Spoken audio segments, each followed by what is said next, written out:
Rabbi israh li sadri wa yassir li amri wa hlul 'uqdatam min lisani yafqahu qawli. Innal hamdalillah nahmaduhu wa nasta'inuhu wa nastaghfiruhu wa na'udzu billahi min syururi anfusina wa min sayyiati a'malina.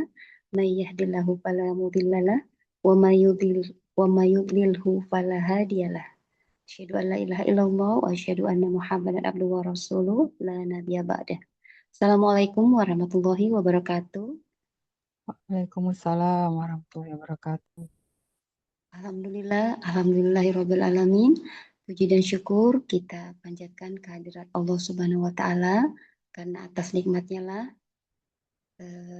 nikmat yang telah Allah berikan kepada kita, yaitu nikmat iman, nikmat Islam, dan segala bentuk nikmat yang tidak sanggup kita hitung satu persatu, hingga pada sore hari ini kita masih bisa dipertemukan kembali dalam majelis ilmu yang mulia, dalam kajian tadabbur perhukum yang diselenggarakan oleh Pondok Mualaf Muhasabah Center yang dibina oleh Bunda Tara dalam kondisi sehat walafiat.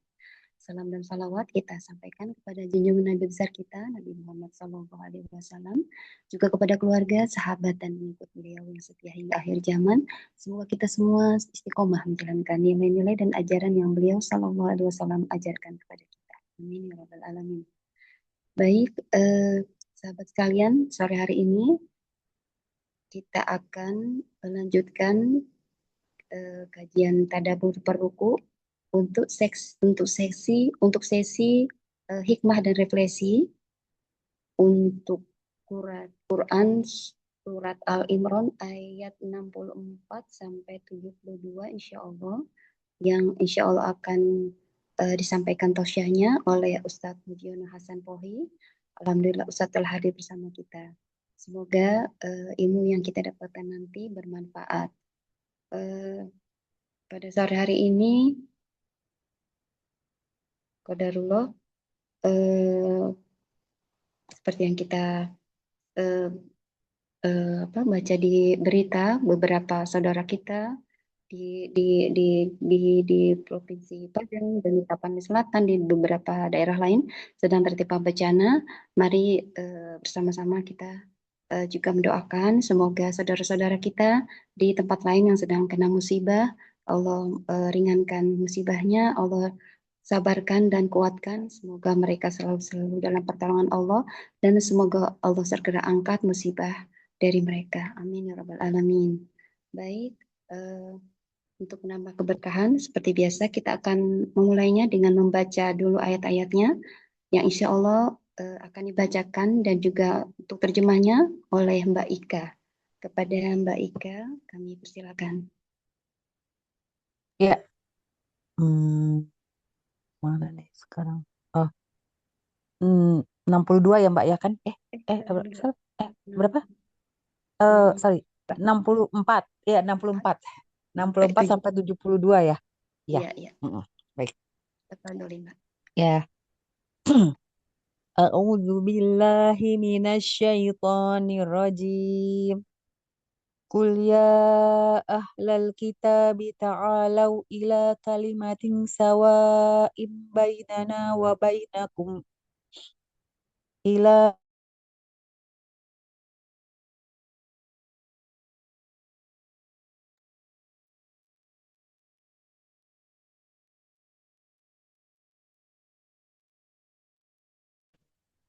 Mbak Ika hilang.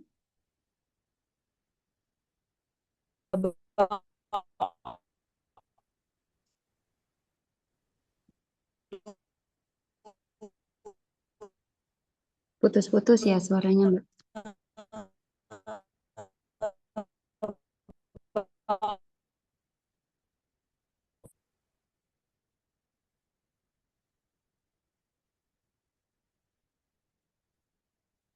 Halo, Assalamualaikum Mbak Ika.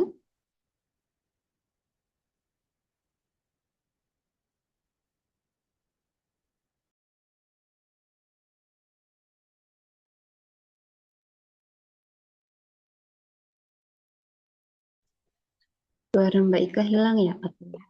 Halo, eh, sekarang ada ya? Ada Iya, Mbak. bentar ya. Oke. Alhamdulillah. Mana sih? Oh ya. Ya ahlal kitab lima tuhajjuna fi Ibrahim wa ma unzilatit Tauratu wal Injilu illa min ba'dih afala ta'qilun. Ha antum haula'i hajastum fi malakum bihi ilm falima tuhajjuna fi ma laysa lakum bihi ilm wallahu ya'lamu wa antum la ta'lamun. Maka Ibrahimu Yahudiyan wala Nasraniyan walakin kana Hanifan Muslima walakin kana Hanifan Musliman wa ma kana minal musyrikin. Inna awlan nasi bi Ibrahim lalladhina.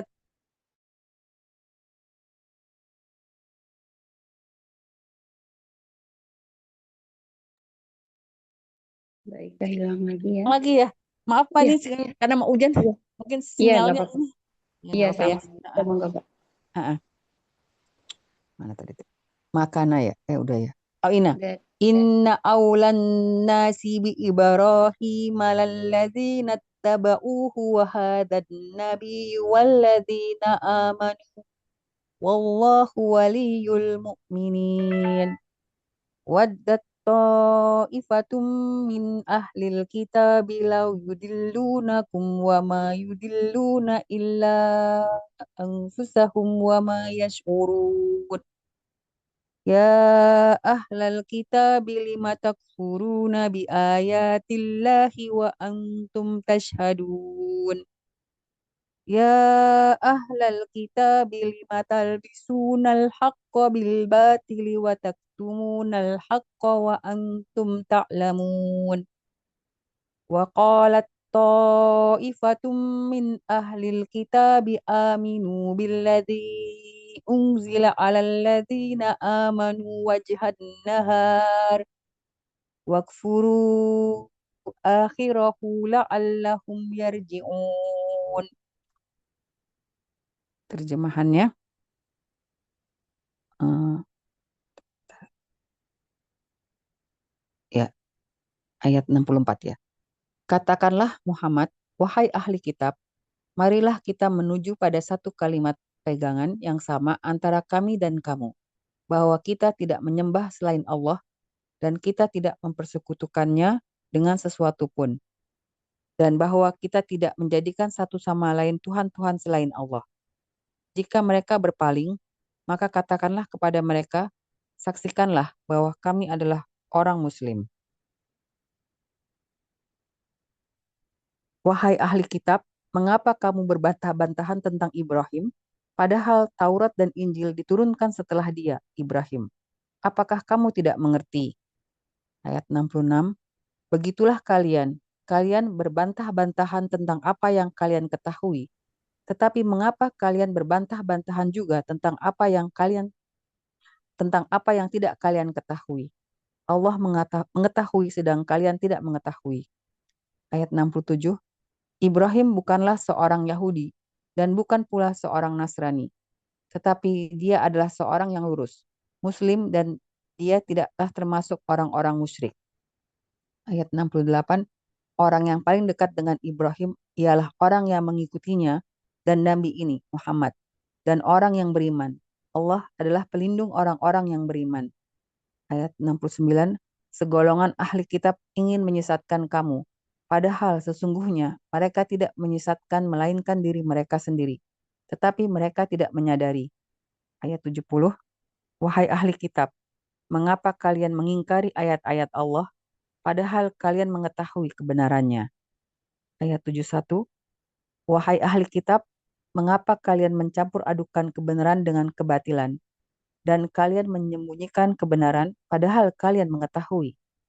Ayat 72, dan segolongan ahli kitab berkata kepada sesamanya, berimanlah kamu kepada apa yang diturunkan kepada orang-orang beriman pada awal siang hari, dan ingkarilah di akhirnya, agar mereka kembali kepada kekafiran. Alhamdulillah. Syukran katsiran Mbak Ika. Wa Barakallahu fiik. wafikum barakallah. Alhamdulillah, semoga Allah melimpahkan rahmatnya kepada Mbak Ika yang membacanya, juga kepada kita yang menyimaknya.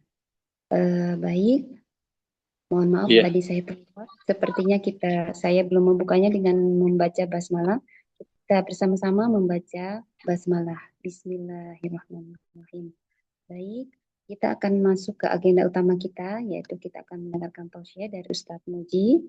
Mari kita luruskan niat, kita siapkan hati dan pendengaran, kita siapkan catatan sekiranya ada poin penting yang akan dicatat ataupun ingin ditanyakan. Baik, kepada Ustadz Muji, kami persilakan. iya. Assalamualaikum warahmatullahi wabarakatuh. Alhamdulillah. Alhamdulillah. Salatu wassalamu ala rasulillah. Wa ala alihi wa ashabihi wa man tabi'ahum bi ihsanin ila yaumiddin wa ba'du. Allahumma fakihna fid din wa alimna ta'wil. Allahumma rabbana zidna ilma wa rizqna fahma. Allahumma inna nas'aluka ilman nafi'a wa la yunsa. Rabbi syrah li sadri wa yassir li amri wahlul 'uqdatam min lisani yafqahu qawli. Insyaallah semua kita sehat semua ya. Insyaallah semoga Allah Subhanahu wa taala senantiasa memberkahi dan memberikan kebaikan kepada kehidupan kita di dunia maupun di akhirat. Amin. Kak Yuki kok gimana kabarnya? Sehat? Lagi di Jogja ini ya. Baik, kita masuk di surat Ali Imran di ayat yang ke-64. Kita akan mencoba mengambil hikmah dan refleksinya. Tentu refleksi ini setiap orang itu akan punya refleksi masing-masing. Tergantung dari ilmu dan pengalaman di lapangan. Seperti itu. Allah Subhanahu wa taala berfirman, "Qul ya ahlal kitabi ta'alu ila kalimatin sawa." Katakanlah wahai Muhammad, wahai ahlu kitab, marilah kita menuju pada satu kalimat pegangan yang sama antara kami dan kalian. Jadi Allah menyuruh kepada Nabi Muhammad untuk mengajak kepada kesamaan. Sama apa? Sama di antara apa yang menjadi akidahnya kaum muslimin dan yang menjadi akidahnya orang-orang orang-orang Nasrani maupun orang-orang Yahudi. Tapi dalam masalah akidah bukan akidah yang menyeleweng, tapi akidah yang ada di dalam kitab mereka. Yang pernah saya jelaskan,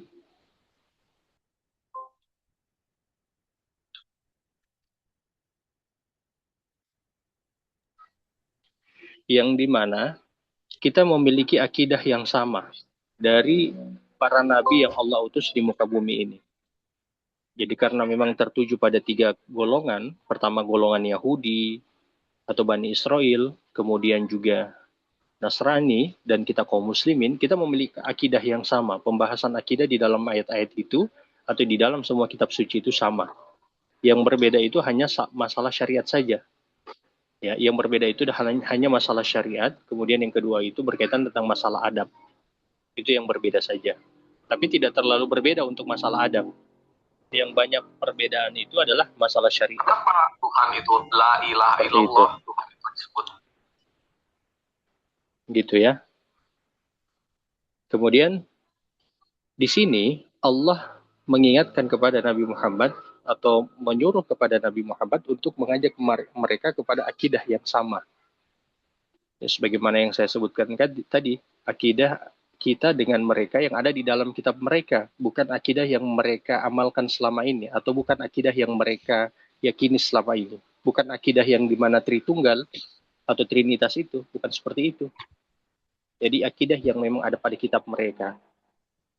Cuman memang ayat ini bisa disalah artikan oleh beberapa orang atau bisa diambil dengan kepentingan sendiri.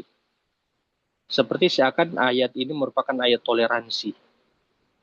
Ada orang-orang yang mencoba dengan akidah mereka atau dengan pemahaman mereka bahwa ini merupakan dalil yang menunjukkan semua agama itu sama. Sampai Allah katakan, ta'alau ila kalimatin sawa. Ajaklah mereka kepada apa yang sama antara kalian, antara kita dengan kalian, dengan mereka, atau kalian dengan mereka. Padahal ini tidak menyebutkan agama ini sama, ya. Ini bukan menjadi dalil agama ini sama. Hanya menyebutkan bahwa akidah dari semua nabi yang Allah utus itu sama. Apa akidah yang sama itu? Makanya harus diteruskan pada ayat yang berikut atau penggalan berikut. Apa yang sama antara kita dengan mereka? Itu alla na'budu illallah. Bahwasanya kita semua ini tidak menyembah kecuali hanya kepada Allah Subhanahu wa taala saja. Jadi na'budu illallah. Kita hanya beribadah atau kita tujukan ibadah kita kepada Allah. Lalu kemudian kalau kita berdoa pun kita berdoa kepada Allah, meminta sesuatu atau meminta tolong, kita hanya minta dan meminta pertolongan hanya kepada Allah Subhanahu wa taala saja. Seperti itu. Jadi alla na'budu illallah. Ini yang sama dari semua apa yang Allah turunkan kepada para nabi. Yang disebutkan di penggalan yang sebelumnya itu sawa. Kemudian yang berikut, wala nusyrika bihi syai'an. Dan yang sama juga adalah di mana Allah mewanti-wanti untuk semua para nabi itu tidak melakukan kesyirikan terhadap Allah. Jadi untuk tidak melakukan kesyirikan terhadap Allah. Syai'an itu artinya apa saja. Jadi bukan hanya berhala saja. Bisa juga jin, bisa juga kuburan, bisa juga bahkan manusia. Ya, bisa juga bahkan manusia. Kenapa sampai disebut bisa juga bahkan manusia? Karena di penggalan berikut Allah katakan wala yattakhidha ba'duna ba'dhan arbabam min dunillah. Dan jangan pula sebagian dari kalian itu mengambil sebagian dari yang lain untuk menjadi Tuhan selain dari Allah Subhanahu wa taala. Arbaban, kata para ulama, ini tertuju Arbaban, kata para ulama, ya arbaban ini kata para ulama ini merujuk kepada robi, merujuk kepada para robi, ya merujuk kepada robi ataupun para pendeta. Kenapa sampai itu merujuk kepada para pendeta? Karena memang orang-orang Yahudi itu mereka menyembah pendeta mereka. Jadi orang-orang Yahudi itu mereka menyembah pendeta mereka. Sebentar ya, Bunda Alicia ya. Baik, Ustaz.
Ya, kita lanjut. Jadi arbaban ini kata para ulama dia merujuk kepada para pendetanya ya. Para pendetanya Yahudi. Adi bin Hatim ada seorang sahabat Nabi dari Kristiani. Jadi sebelumnya dia beragama Kristen. Dia mengatakan kepada Nabi bahwa kami tidak menyembah para pendeta kami. Kami tidak menyembah para rohibnya kami. Lalu kemudian Allah katakan atau Rasulullah katakan kepada Adi bin Hatim, bukankah kalian itu menghalalkan apa yang Allah haramkan untuk kalian dan mengharamkan apa yang Allah halalkan untuk kalian? Maka kemudian Adi bin Hatim mengatakan benar. Lalu kemudian Rasulullah mengatakan, fatilka ibadatuhum. Itulah yang dimaksud dengan beribadah kepada para pendeta-pendeta mereka atau para pendeta-pendeta kalian. Jadi para ibadah itu, menyembah itu, bukan hanya kita sujud ataupun ruku kepada manusia ataupun kepada berhala. Mengikuti apa yang disampaikan oleh seseorang yang kita anggap mungkin sebagai gus, kita anggap sebagai ustadz, kita anggap sebagai habib, dan apa yang kita ikuti itu bertentangan dengan apa yang ada di dalam Al-Quran dan hadis, maka itu sudah sama dengan orang-orang Yahudi. Ya, kita sudah menjadikan ustadz kita, habib kita, gus kita itu sebagai sembahan. Seperti itu. Ataupun kiai kita itu sebagai sembahan. Makanya kita itu tidak boleh taklid buta. Ada istilah kalangan Arab itu al-awwamu kal an'ami. Orang-orang awam itu seperti binatang ternak. Diarahkan ke kanan, semuanya ke kanan. Diarahkan ke kiri, semuanya ke kiri. Tanpa mau cross-check dulu, tanpa mau bertanya dulu, kenapa harus diarahkan ke kanan? Atau mereka pun tidak memiliki ilmu untuk diarahkan ke kanan maupun diarahkan ke kiri. Seperti itu.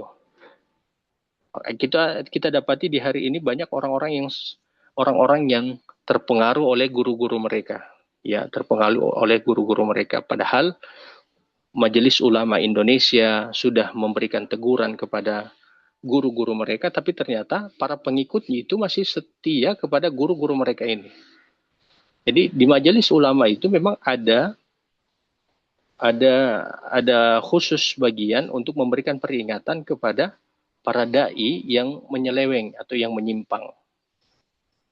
Sayangnya karena banyak para pengikutnya yang tidak memahami Al-Quran dengan hadis, mereka tetap secara buta mengikuti guru-guru mereka itu yang banyak atau yang melakukan kesalahan. Seperti itu ya. Oke, karena di sini Allah memerintahkan kepada Nabi Shallallahu Alaihi Wasallam untuk mengajak mereka kepada kalimat yang sama, kepada kalimat tauhid. Ini memberikan pelajaran kepada kita bahwa berdakwah itu harus ada ilmunya. Tapi tidak mesti sempurna. Karena kalau disebutkan kita berdakwah itu harus sempurna dulu, maka tidak akan ada yang bisa berdakwah. Ya, tidak akan ada yang di antara kita ini yang bisa berdakwah. Siapapun dia. Itu sampai kenapa Rasulullah menyebutkan baligu ani walau ayah. Sampaikan dariku walaupun satu ayat. Jadi apa yang memang kita sudah pelajari, yang kita sudah tahu dengan baik dan benar, kita memiliki tanggung jawab untuk menyampaikan itu kepada orang lain.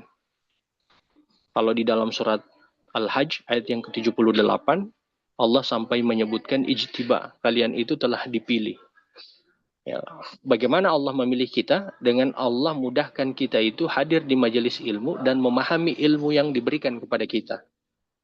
Jadi hadir di majelis ilmu, mempelajari ilmu dan memahaminya, maka di waktu yang bersamaan pula atau di saat itu kita harus menyadari Allah telah memilih kita, dan di waktu yang bersamaan kita harus menyadari Allah telah memberikan amanah kepada kita untuk menyampaikan apa yang kita telah tahu itu. Ya, walaupun tidak semua hal atau jangan dulu semua hal, apa saja yang sudah kita tahu, kita punya tanggung jawab untuk menyampaikan kepada orang lain.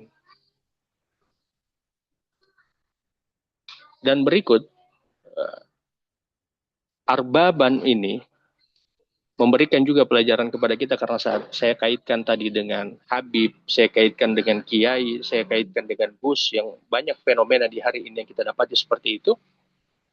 Ini memberikan pelajaran juga kepada kita kebenaran mutlak itu hanya pada Al-Quran dan hadis. Untuk kepada orang, itu hanya kepada Nabi Muhammad. Ya, hanya kepada Nabi saja. Adapun orang-orang hari ini atau siapapun selain dari Nabi Muhammad, dia bukan merupakan kebenaran mutlak. Ya, perkataan siapapun bisa diterima apabila perkataan itu berdasarkan dengan Al-Quran dan hadis.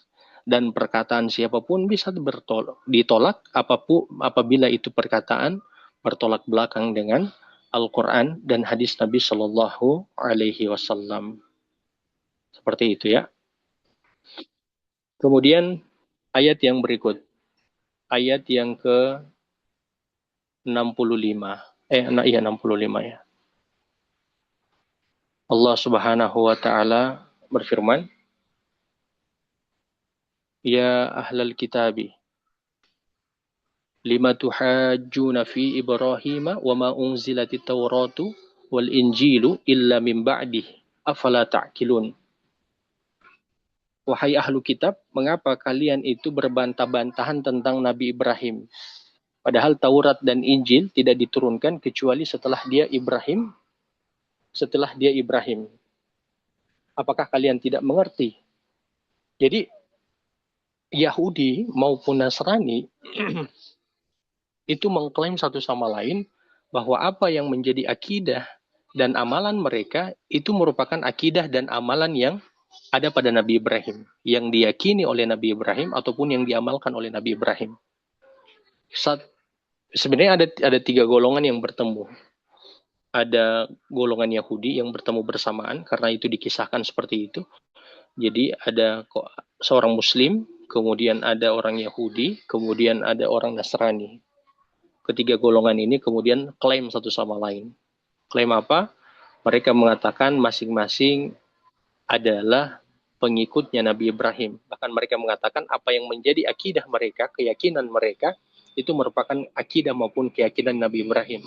Dan apa yang mereka amalkan merupakan hal yang sama juga yang diamalkan oleh Nabi Ibrahim. Maka kemudian Allah bantah klaim mereka itu dari kalangan Yahudi maupun kalangan Nasrani. Allah katakan bagaimana bisa Nabi Ibrahim itu bisa menjadi Yahudi ataupun Nasrani. Atau dikatakan dia itu mengamalkan apa yang kalian amalkan, sedangkan dia itu lahir atau diturunkan sebelum kalian. Ini kan tidak mungkin. Ya, seperti itu. Allah sampai seperti itu mengatakannya. Bahkan Allah katakan, afala ta'qilun. Apakah kalian tidak mampu menggunakan akal kalian, atau bahasanya itu tolong gunakan akal kalian. Ayat ini kalau kita tarik pada kehidupan kita di hari ini, itu banyak orang satu sama lain mengatakan mereka itu adalah Muslim yang ideal. Golongan A, Muslim mengatakan kami adalah Muslim yang ideal. Ada golongan satu lagi mengatakan kami adalah Muslim yang ideal. Satu lagi mengatakan kami adalah Muslim yang ideal. Banyak sekali di hari ini kita dapati seperti itu. Ya, saya sering kali menyebutkan, misalnya ada Gus ini mengatakan mereka adalah golongan yang paling ideal. Ada Ustadz ini mengatakan mereka adalah Muslim yang paling ideal. Ada Habib juga mengatakan mereka adalah Muslim yang paling ideal. Ada Kiai yang mengatakan mereka adalah Muslim yang paling ideal. Ada Haji yang mengatakan bahwa mereka merupakan golongan Islam yang paling ideal. Tapi sebenarnya itu bisa dibantah berdasarkan dengan hadis Nabi, walaupun itu merupakan hadis yang lemah, yang dimana disebutkan kaum muslimin itu akan terpecah sebanyak 73 golongan. Ini hadis yang lemah ya. Lalu kemudian kata Nabi 72-nya itu sesat, hanya ada satu golongan itu yang selamat. Siapa satu golongan yang selamat? Satu golongan yang selamat itu mereka yang benar-benar berpegang pada Al-Quran dan hadis Nabi Sallallahu Alaihi Wasallam. Jadi sekarang itu sudah banyak dengan terbukanya informasi, banyaknya juga kajian-kajian, ceramah-ceramah, kita dapati klaim satu sama lain seperti itu. Kita dapati ada ustadz yang saling menyerang satu sama lain, kiai bahkan Habib juga menyerang satu sama lain untuk saling membantah mana Islam yang paling ideal di antara mereka. Tapi ingat, jawaban dari semua itu sebenarnya sebagaimana yang terjadi pada kalangan Yahudi ya, mereka saling klaim tentang Nabi Ibrahim, tapi jawaban dari semua itu adalah nanti sebagaimana juga di ayat setelah ini. Yaitu mereka, kalau Islam ya, muslimin hari ini, mereka yang benar-benar mengikuti Al-Quran dan hadis Nabi Sallallahu Alaihi Wasallam. Mereka lah yang benar.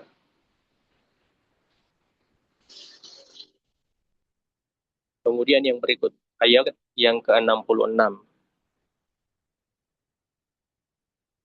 Allah Subhanahu wa taala berfirman, "Ha antum haula'i hajajtum fima lakum bihi ilmun falima tuhajjuna fima laisa lakum bihi ilm.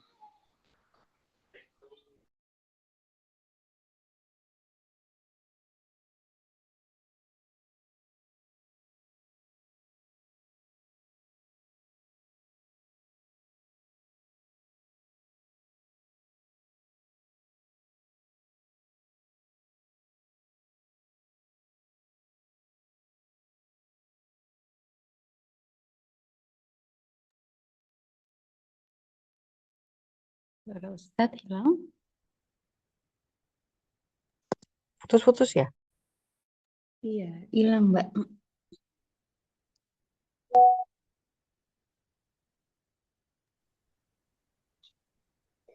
Putus. Ustadznya, iya putus ya Ustadz. Iya, mungkin ini ya Tunggu aja cuacanya ya. juga. Kayak Iya. sinyalnya lagi ini karena faktor cuaca juga kali. Lagi kencang banget.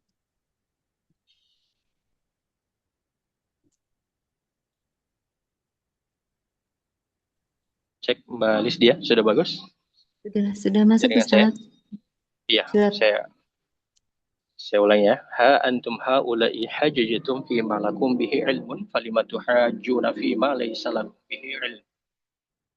Begitulah kalian berbantah-bantahan tentang apa yang kalian ketahui. Tetapi mengapa kalian itu berbantah-bantahan juga tentang apa yang tidak kalian ketahui? Jadi kalian berbantah-bantahan tentang apa yang kamu ketahui. Nah, di sini Allah sebutkan, jangankan yang tidak mereka ketahui, yang mereka tahu saja, mereka itu saling berbantah-bantahan. Mereka saling berbantah-bantahan. Oh iya, tunggu sebentar ya Bunda Lesi ya, 1 menit. Ya Ustadz.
Ya, kita lanjut ya.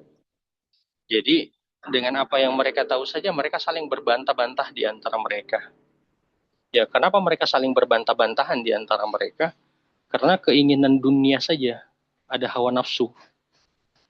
Jadi karena hawa nafsunya mereka, ada yang memang menginginkan dunia, ada yang memang lurus, itu mereka saling berbantah-bantahan. Contoh apa di dalam surat Al-Maidah itu, Kristiani itu berbeda pendapat. Beda pendapatnya di mana? Ada yang menyebut, ada dalam surat Al-An'am atau Al-Maidah yang saya tilawah waktu hari Rabu itu. Ada golongan Kristiani yang mengatakan Yesus itu merupakan Allah. Begitu. Jadi Yesus itu merupakan Allah. Ada golongan Kristiani yang mengatakan bahwa Yesus itu bukan Allah, tapi dia merupakan 3 Trinitas itu. Jadi 3 dari yang satu itu. Jadi Tuhan Bapa, Ruhul Kudus, kemudian Yesus itu sendiri. Jadi dengan apa yang mereka tahu saja, mereka saling berbantah-bantahan. Apalagi dengan apa yang mereka tidak tahu. Lebih besar lagi, bantah-membantah di antara mereka. Padahal kemudian Allah lebih mengetahui, sedangkan mereka itu tidak tahu. Jadi Allah sampai menyebutkan bahwa mereka itu, kasarnya di kita adalah mereka itu, pokoknya yang penting mereka itu kan orang berbantah-bantahan kalau tidak tahu sesuatu, yang penting modal teriak saja, modal bersuara saja. Padahal hujah mereka itu lemah, bahkan kosong. Dan itu kita bisa dapati di hari ini. Ya, bisa kita dapati di hari ini di kaum muslimin. Saya sebutkan lagi dari Gus, Habib, Kiai, Ustadz. Kita dapati di hari ini saling bantah membantah. Ya, saling klaim satu sama lain. Dan ternyata mereka saling klaim pun tidak memahami Al-Quran ini dengan baik dan benar. Hanya kutip sana, kutip sini dari ayat Al-Quran untuk apa? Untuk memperkuat argumen mereka. Bahkan ada yang sampai memperkuat kesesatan mereka dengan cara mereka mengutip Al-Quran. Ini sangat bahaya. Makanya posisi Al-Quran itu harus di atas daripada argumen kita atau daripada akal kita. Jadi akal kita ataupun argumen kita itu mengikuti Al-Quran. Ini kenapa penting kita mentadaburi ayat Al-Quran itu peruku atau berjalan dengan baik dan benar. Bukan hanya sekedar kita comot sana, comot sini. Walaupun kalau kita comot sana, comot sini itu tidak masalah. Tapi memang kita harus tahu konteks ayat itu. Misalnya kalau kita ambil di surat An-Naziat, kita comot saja. Tanpa kita tahu asbabul nuzulnya, tanpa kita tahu ayat yang sebelumnya, bicaranya apa, ayat setelahnya bicaranya apa. Surat An-Naziat itu kan, faqala ana rabbukumul a'la. Maka dia berkata, aku adalah Tuhan kalian yang paling tinggi. Kalau hanya sebatas di ayat itu saja, kita akan memahami bahwa ini merupakan perkataannya Allah. Ya, faqala ana rabbukumul a'la. Dia mengatakan bahwa aku adalah Tuhan kalian yang paling tinggi. Kalau hanya konteks ini ayat, kita akan memahami bahwa ini merupakan perkataannya Allah. Yang mana Allah mengatakan dia merupakan Tuhan yang paling tinggi. Tapi kalau kita tahu asbabul nuzulnya, kita tahu juga ayat yang sebelumnya, pembahasannya apa, tadaburannya apa, ternyata ini kan perkataannya Fir'aun. Ya, perkataannya Fir'aun ketika sudah mulai dia kalah dari Musa pada pertandingan dengan tukang sihir itu. Ya, seperti itu, pada pertandingan tukang sihir. Lalu dia untuk menguatkan kembali posisinya yang mulai tidak dipercaya, mulai ada orang-orang yang ragu dengan dia mengatakan, faqala ana rabbukumul a'la. Jadi sebenarnya kalau memang kita merujuk kepada Al-Quran, kita mempelajari asbabul nuzulnya, kita mentadaburinya secara ruku ataupun berjalan secara perlahan, lalu kemudian kita juga memahami hadis-hadis yang berkaitan dengan itu, kita mencoba untuk memahami hadis-hadis yang berkaitan dengan ayat yang kita bahas, insya Allah kita akan bisa satu pemahaman kita, dan insya Allah kita akan bisa benar dalam memahami ayat-ayatnya Allah Subhanahu wa Ta'ala. Tapi ini ya, saya disclaimer kembali, bukan berarti mencomot ayat itu tidak boleh. Mencomot ayat itu boleh untuk kemudian kita jelaskan kepada orang lain. Tapi ketika kita mencomot ayat itu, kita memang harus tahu dengan baik dan benar konteks ayat itu. Kita perhatikan asbabul nuzulnya, kita perhatikan ayat yang sebelumnya, dan kita perhatikan juga tafsiran dari ayat tersebut. Kemudian ayat yang ke-67. Ya, ayat yang ke-67. Allah Subhanahu wa Ta'ala berfirman ayat yang ke-67, "Ma kana Ibrahimu Yahudiyan wala Nasraniyan walakin kana hanifan musliman wa ma kana minal musyrikin." Kata ma di sini diterjemahkan tidak. Karena tidak itu ada dua, ada yang la dan ada juga ma. Kalau ma itu tidak untuk bantahan. Kalau la itu perkataan tidak, kata tidak, tapi bukan untuk membantah. Ya, penggunaan kata ma di sini ini untuk membantah pernyataan orang-orang Yahudi maupun orang-orang Nasrani yang mengatakan bahwa Nabi Ibrahim itu bagian daripada mereka. Lalu kemudian kata kana menunjukkan dari dulu sampai hari ini Nabi Ibrahim itu bukan golongan Yahudi maupun bukan golongan Nasrani yang sesat, ya. Yang sesat. Kalau disebutkan Bani Israel, memang Nabi Ibrahim itu Bani Israel. Seperti itu. Bani Israel jalur ke atas, ya. Karena kalau disebut Bani Israel jalur ke bawah, dia sebenarnya bukan keturunannya Yakub, karena Yakub itu adalah cucunya. Ya. Seperti itu. Di sini Allah katakan bahwa Nabi Ibrahim itu dia bukan pemeluk agama Yahudi atau pemikiran atau keyakinan Yahudi, dan dia juga bukan pemeluk agama Nasrani atau Kristiani. Karena Nabi Ibrahim apa? Dia itu hanifan musliman, orang yang berada di atas tauhid. dan dia itu adalah muslim yang taat dan menyerahkan dirinya secara keseluruhan itu kepada Allah Subhanahu wa taala.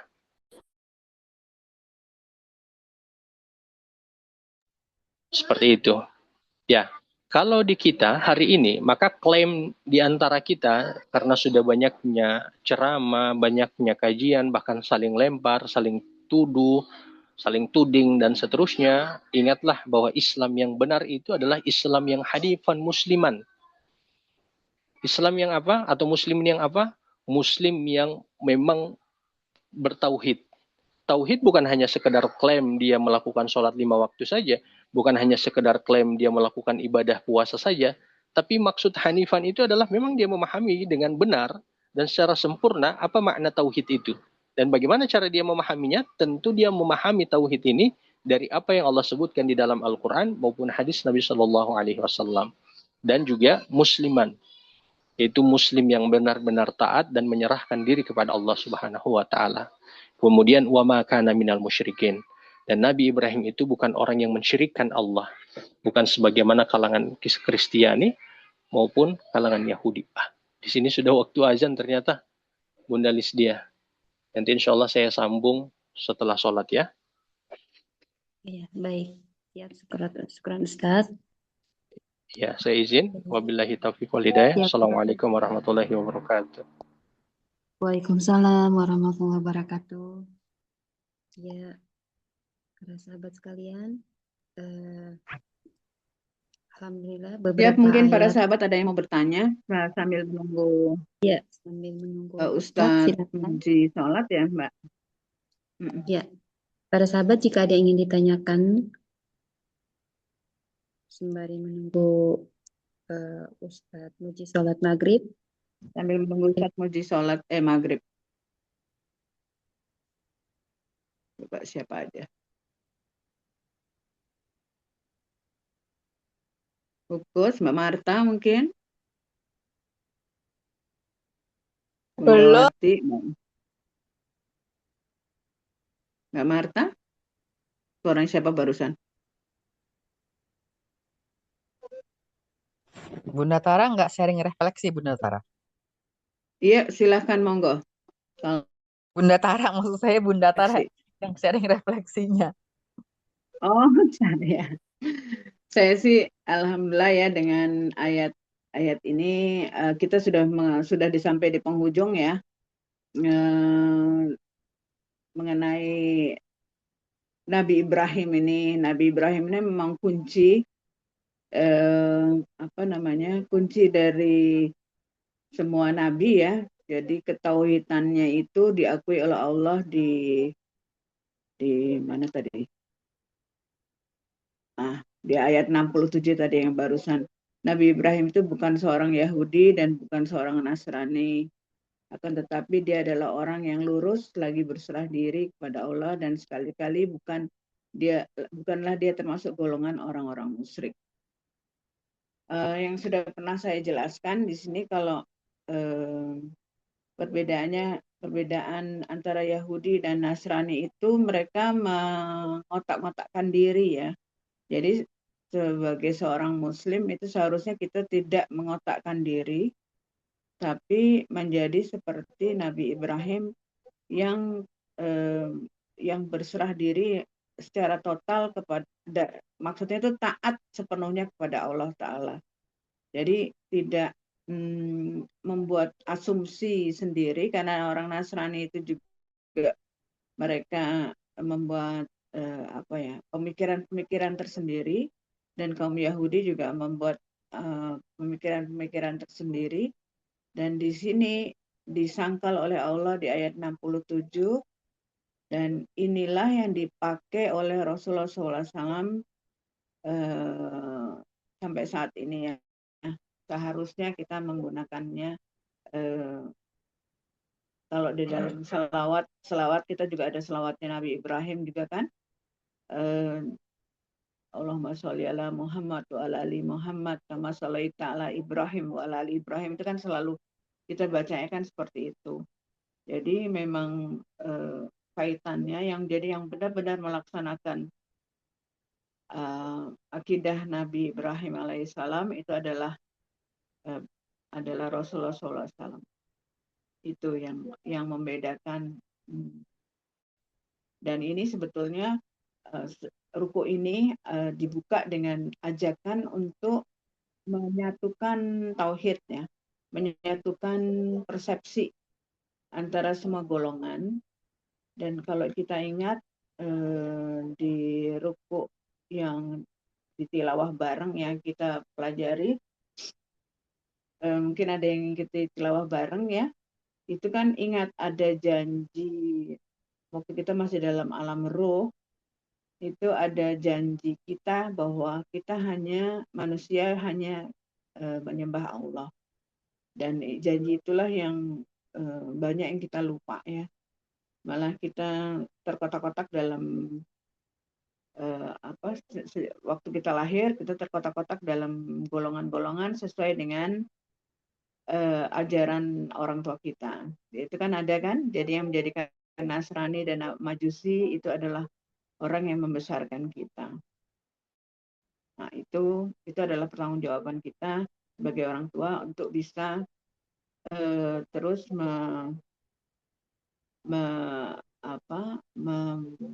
mengestafetkan keyakinan ketauhidan ini yang dimulai oleh Nabi Ibrahim alaihissalam, kemudian dilanjutkan oleh Rasulullah Shallallahu Alaihi Wasallam. Begitu. Ini inti ya. Saya sih melihatnya sebagai inti, dan kebetulan kita di tilawah barengnya itu juga sedang membahas tentang Al-A'raf ya, surah Al-A'raf.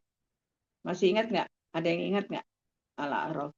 Tentang janji kita waktu kita masih ketika di sulbi, masih dalam bentuk ruh, bahwa kita hanya ada janji kita pada saat dalam ruh Allah menanyakan siapa Tuhanmu, kita hanya menyembah Allah. Ayat berapa ya kemarin ya, untuk menguatkan. Dan ini ada kaitannya dengan ini semuanya.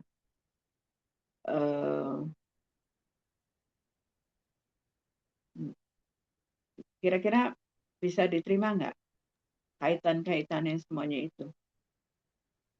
Dan di sini sebetulnya di 64 ini adalah ajakan. Hai ahli kitab, marilah berpegang pada satu kalimat ketetapan yang tidak ada perselisihan di antara kamu, bahwa kita tidak menyembah selain Allah dan kita tidak bersekutukannya dengan sesuatu pun. Dan tidak pula sebagian kita menjadi sebagian yang lain dari sebagai Tuhan selain Allah. Saksikanlah bahwa kami adalah orang yang berserah diri.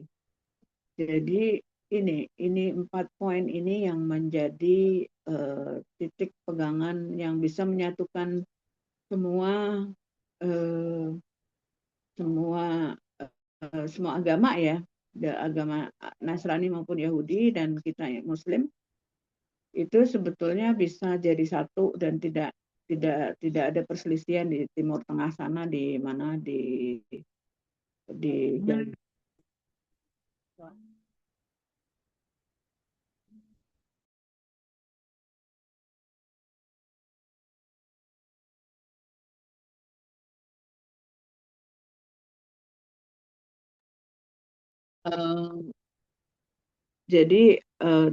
ini sebetulnya selain ruh tadi itu yang di Al-A'raf berapa ya Mbak?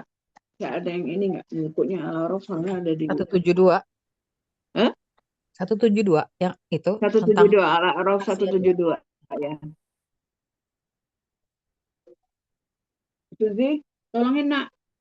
Fadli nelfon. Kamar mandi. Al-A'raf 172. Coba Mbak Ika tolong bacain Mbak. Siapa yang datang dulu? Fadli. Ayat 172 Mbak, tolong bacain. Tunggu Bunda, saya itu dulu. Al-A'raf 172 ya. Al-A'raf. Bentar. Terjemahannya ya Bunda ya. Iya. Mana sih 174 171. Salah saya, angkanya salah. Bentar. Ya, tunggu bentar. Dan ingatlah ketika Tuhanmu mengeluarkan dari sulbi Ada. tulang belakang. Iya, iya, 172 kan? Dan ingatlah ketika Tuhanmu mengeluarkan dari Iya, sulbi satu tulang belakang tujuh. anak cucu Adam, keturunan mereka, dan Allah mengambil kesaksian terhadap roh mereka seraya berfirman, bukanlah aku ini Tuhanmu? Mereka menjawab, betul, engkau Tuhan kami. Kami bersaksi. Kami lakukan yang demikian itu agar di hari kiamat kamu tidak mengatakan, sesungguhnya ketika itu kami lengah terhadap ini. Itu terjemahannya, Bunda.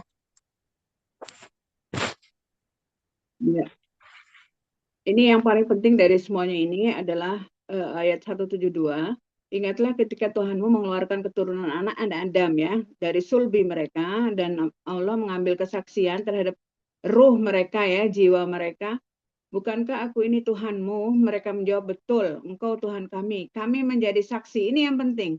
Jadi semua, apapun itu, namanya anak-anak Adam, itu kan segala macam ya. Kita ini kan anak-anak Adam. Jadi artinya kita manusia ini anak Adam, itu bahwa pada saat kita menjadi ruh, masih dalam ruh, itu kita sudah berikrar. Bukankah aku ini Tuhanmu? Mereka menjawab, betul, engkau Tuhan kami. Jadi apa namanya? Di sini kemudian dibandingkan dengan tadi Ali Imran berapa tadi? 64 ya. Wahai ahli kitab, marilah berpegang pada suatu kalimat yang tidak ada perselisihan bahwa kita tidak menyembah selain Allah. Ini kan ada kaitannya, ya, dan kita tidak persekutukannya. Dan dengan sesuatu pun, dan tidak pula sebagian kita menjadi sebagian yang lain sebagai Tuhan. Dan saksikanlah bahwa kami adalah orang yang berserah diri. Nah, ini ada kaitannya nggak coba dengan tadi yang berpegang? Atau Ustadz Muji udah masuk belum? Belum masuk. Oke. Ada yang mau ini? Ada yang mau komentar? Wilby, tolong Fadli telepon berkali-kali, nak. Jadi katakanlah, hai ahli kitab, marilah berpegang pada satu kalimat. Ini yang ketetapan yang tidak ada perselisihan. Artinya nggak usah diperdebatkan dan tidak perlu diperselisihkan bahwa antara kami dan kamu. Itu kan artinya kita diminta untuk bersatu suara ya, bersatu akidah, bersatu pegangan ya, bahwa kita tidak menyembah selain Allah. Ini ada kaitannya nggak dengan yang ayat Al-A'raf 172 tadi?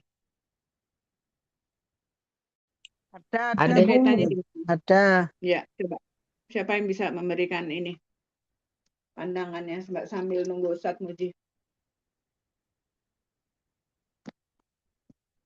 Silakan. Kalau tadi menurut tafsirnya Ustadz Ya, Mbak Muji itu kan Marta, monggo. kalau kita itu terlalu seperti anak-anak Oh, hilang terdomba. suaranya, Mbak.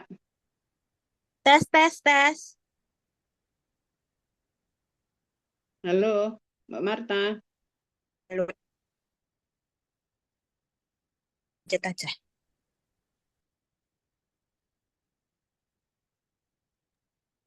Kedengaran kok tadi Bu Marta?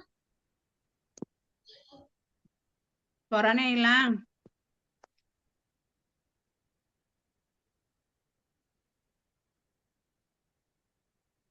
Oh, ngechat.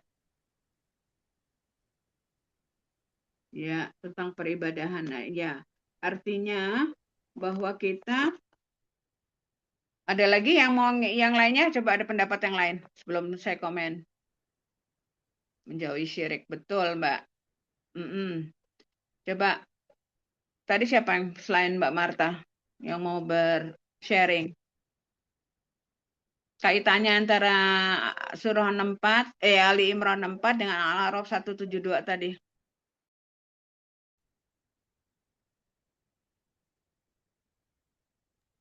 Mengingatkan gitu ya Bunda, bahwa memang fitrahnya tuh manusia hanya menyembah satu ini aja, Bunda Tara, Menyembah hanya Allah. menyembah satu ilah aja gitu. Udah fitrahnya Betul. seperti itu. Fitrahnya ya. Mm-mm. Jadi dia akan Fitrah selalu, manusia. dia akan selalu istilahnya sadar atau tidak sadar pasti mengakui bahwa ada apa ya? Ada satu apa namanya? Satu eh, Kekuasaan. ke, Kekuatan. satu sosok lah ya, maksudnya satu sosok yang tunggal gitu dan yang berkuasa dan mengatur semuanya gitu ya Bunda. Cuman kan Mm-mm. eh, dengan berjalannya waktu ya lalai gitu Bunda, jadi lalai dan lupa gitu Bunda kan. Jadi Dan juga ya yang itu seperti tadi saya jadi bilang belok-belok. sesuai ajarannya Mbak Ajaran. Jadi dia dibesarkan di lingkungan apa yang menjadikan orang Majusi Betul. dan Nasrani itu adalah Ya orang orang tuanya kan yang tuanya. pertama-tama kan peran orang tua Betul. ya Bunda. Kedua habis itu kan peran Betul. peran lingkungan ya, Iya, lingkungannya kan. Heeh. Gitu Bunda. Jadi Ya betul. Bun, saya Bun. hmm, Dalam ya, monggo Iya, bungkus. iya ada kaitannya sama-sama bersaksi bahwa eh, Ya. berserah diri kepada Allah dan yang waktu roh itu ya sama bersaksi bahwa itu Tuhan saya gitu. Jadi sama Bun, si Jin sama-sama Jadi ya. bagus. Bungkus melihatnya sebagai suatu kesaksian ya. Jadi Iya, pada saat kita menjadi roh itu kita bersaksi bahwa Allah itu adalah Tuhan itu kita. Tuhannya. Ya, Tuhan Ya. kita dan ayat Ali Eh, Imran-nya sama berserah diri kepada Allah, bersaksi ya. bahwa kami adalah orang-orang yang berserah diri kepada Allah gitu. Sama. Hanya Siap. menyembah Allah dan tidak Siap. bersekutukannya Iya, dan tidak ada Tuhan yang tidak ada tandingan lah Tuhan ya selain iya, Allah Subhanahu wa iya. taala ya.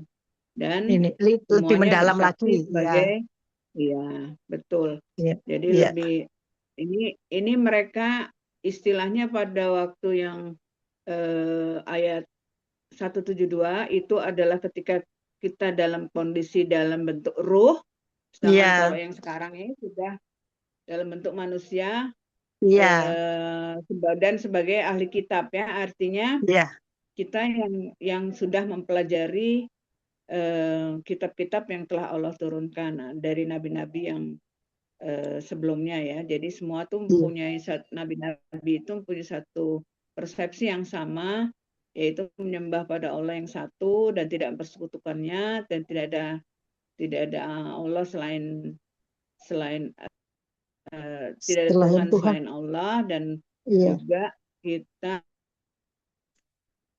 berserah diri. berkesaksian bahwa kita adalah orang yang berserah diri kepada Allah. Itu penting banget. Iya, Ini adalah 4 poin yang merupakan kelanjutan dari ikrar kita pada saat kesaksian kita pada saat kita ada sebagai ruh dan kita sebagai manusia diajak oleh Rasulullah SAW untuk berikrar dengan hal yang sama malah lebih detail lagi. Ya, jadi bukan hanya sekedar menyebut bahwa Allah sebagai Tuhan, tapi adalah kita tidak mempersekutukannya, dari tidak ada kemusyrikannya dan kita berserah diri sepenuhnya kepada Allah. Itu lebih detail lagi yang seperti tadi. Alhamdulillah, matur nuwun. Terima kasih banyak sudah artinya memahami ya dan melihat kaitannya antara ketauhidan. Jadi ketauhidannya itu lebih tadi kan dibilang oleh Ustadz akidahnya itu diperkuat lagi di sini. dan kalau Oke. kita refleksi gitu ya Bunda, maksudnya Dan suasana sekarang ini maksudnya mayoritas istilahnya penduduk bumi gitu ya Bunda. ya, Itu kan mayoritas beragama atau nggak beragama tuh biasanya mayoritas pasti mayoritas beragama kan sebenarnya ya Bunda ya. iya, mayoritas Heeh. beragama. Berarti itu Coba kan bisa cerminan di ya bahwa pada dasarnya mereka butuh ya maksudnya butuh dalam tanda kutip Tuhan gitu kan Bunda ya kan. Hanya iya, hanya saja pada prakteknya ya itu macam-macam gitu Bunda. Tapi intinya kan butuh butuh Tuhan. Orang ada cerita yang tentang orang ateis yang ketika naik pesawat terus pesawatnya mau jatuh dia akhirnya berdoanya kepada Tuhan gitu. Mm-mm. Iya, Iya iya kan? soalnya memang Mm. memang apa Ya itu namanya tadi karena waktu di alam ada ruh kan udah kekuasaan lain. eh, ya tadi bukti bahwa ketika di alam ruh kan mereka kita kan sudah bersaksi gitu ya Bunda ya kan Iya, bahwa eh, bahwa Tuhan itu cuma satu gitu kan. Nah, betul, jadi pas apa betul dan Firaun juga sendiri pada udah mau pas saat-saatnya mau mati kan dia beriman tuh ya, tapi ngakui. udah terlambat. Iya, udah kemarin apa kemarin ada cerita tuh dimasukin pasir ya. Jadi Dimasukin tanah dari lautnya itu kan iya, dari dasar laut dasar supaya dia lautnya. nggak bisa ya mungkin dalam hal ini nggak bisa mengucapkan syahadat Iya, kali ya gitu ya. karena kalau enggak Allah Allah itu kan Maha Pengampun ya. Jadi eh, nah itu yang ditakuti oleh para malaikat. Nah itu kan jadi alhamdulillah semuanya itu ada kaitannya dan memang apa namanya adanya adanya pertentangan atau adanya perselisihan di antara mereka itu karena mereka tuh masing-masing mempunyai pikiran-pikiran, pandangan-pandangan sendiri yang Iya, itu. anggapan-anggapan Jadi yang masing-masing ya Bunda, keyakinan-keyakinan ya karena masing-masing. keegoan, Heeh, keegoisan mereka, keegoannya. jadi mau Mm-mm. pendapat mereka yang diakui. Padahal kalau kita kan apa yang Allah sudah berikan melalui Al-Quran ini lah yang kita pegang gitu dan tidak ada perbedaan-perbedaannya yang apa namanya ya semuanya sebenarnya sama kalau mau dibaca ya aslinya itu sama gitu dan semua nabi itu Betul mempunyai ya.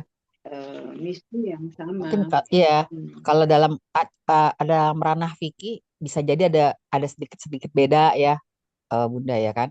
Tapi tetap aja kalau udah akidah Ya, nggak ada nggak ada inian maksudnya nggak ada pertentangan gitu kan.